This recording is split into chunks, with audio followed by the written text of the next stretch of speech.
All right, let's dive in. Today we're looking at the System N99 A Gundam. You probably know it better as the Turn A Gundam.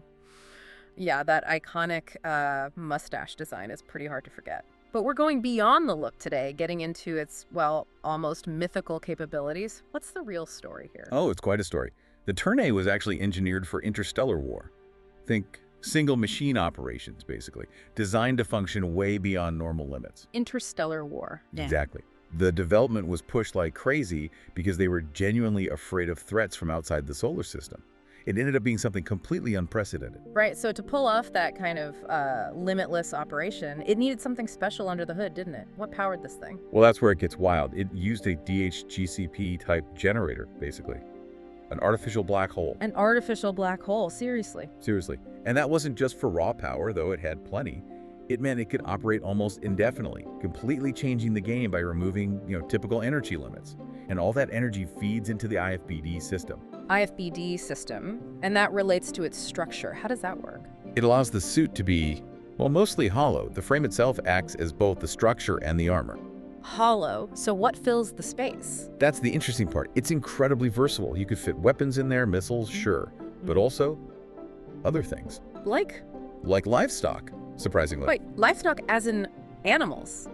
Inside a Gundam? It speaks to the sheer volume and adaptability of the internal space. Oh, okay, that's unexpected. What about keeping it safe? I heard about something called Nanoskin. Seems very advanced. It absolutely was. Nanoskin is basically a layer of self-repairing nanomachines covering the entire suit. Self-repairing how? Like patching bullet holes? Way beyond that. We're talking molecular level regeneration. Theoretically, it could rebuild the whole suit. Yeah. And maybe even the pilot inside. It made it incredibly tough to destroy. Wow. Okay, artificial black hole, self-healing skin. What about offense? It must have had something equally game-breaking. Oh, it did. The ultimate weapon. The Moonlight Butterfly. Right, the Moonlight Butterfly. And that's not just like a big beam cannon, is it? It sounds different. Very different. It's not a single attack. It's countless nanomachines spreading out from the Turn A's back. Nanomachines again, what do they do? They disintegrate matter, all matter, artificial structures, organic life, everything in their path. Disintegrate, like turn to dust. Exactly. That power literally reshaped parts of the Earth. Those sandy areas called the mountain cycles. Yeah. That's what's left of ancient civilizations after the Moonlight Butterfly passed over them, turned them into sand. Millennia of history just gone. That's apocalyptic, truly world-ending power.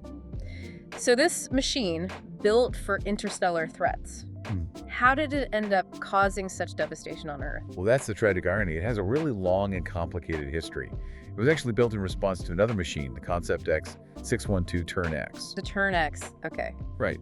But instead of fighting off aliens, it got deployed in a conflict within the Earth's sphere. They called it the Final War. Yeah. And that's when the Moonlight Butterfly was used to such a devastating effect. So after that, it just vanished. For a long time, yes. Yeah. Then, much later, in correct century 2345, it reappeared. Yeah. First as a statue, the White Doll. The White Doll. Then it became active again when forces from the moon, the Diana counter, attacked Earth. And that's when Loran Cehack found himself piloting it. Loran. And through him, the hidden past came out. Exactly. The dark history data revealed everything, its true origins, the Moonlight Butterfly, the destruction it caused. It was a heavy burden for him to carry. I can only imagine. Did its story end there? Not quite. It was captured briefly by the Gingham fleet later on. And used again? Yes. A pilot named Maribel Gadget actually unleashed the Moonlight Butterfly again, devastating some towns. It showed the danger was still very real. So it wasn't just a relic of the past? No. Ultimately, it faced off against the Turn X again, their final battle. And what happened? Both machines unleashed their Moonlight Butterflies. The power was immense, and in the end, they basically neutralized each other, becoming trapped together in a kind of nanomachine cocoon. Sealed away? Symbolically, yeah. Sealing away those terrifying menaces of dark history. Wow. So we've gone from its unique design and black hole core right through to its civilization-ending power and complex history. What a machine. And if you find these kinds of deep dives fascinating, definitely hit that subscribe button so you don't miss our future explorations. Yeah, and thinking about the Turn A, sealed away now, it really poses a question for you, doesn't it? When you consider this immense power, humans created the ability to literally erase civilizations. What does that tell us about our own capacity?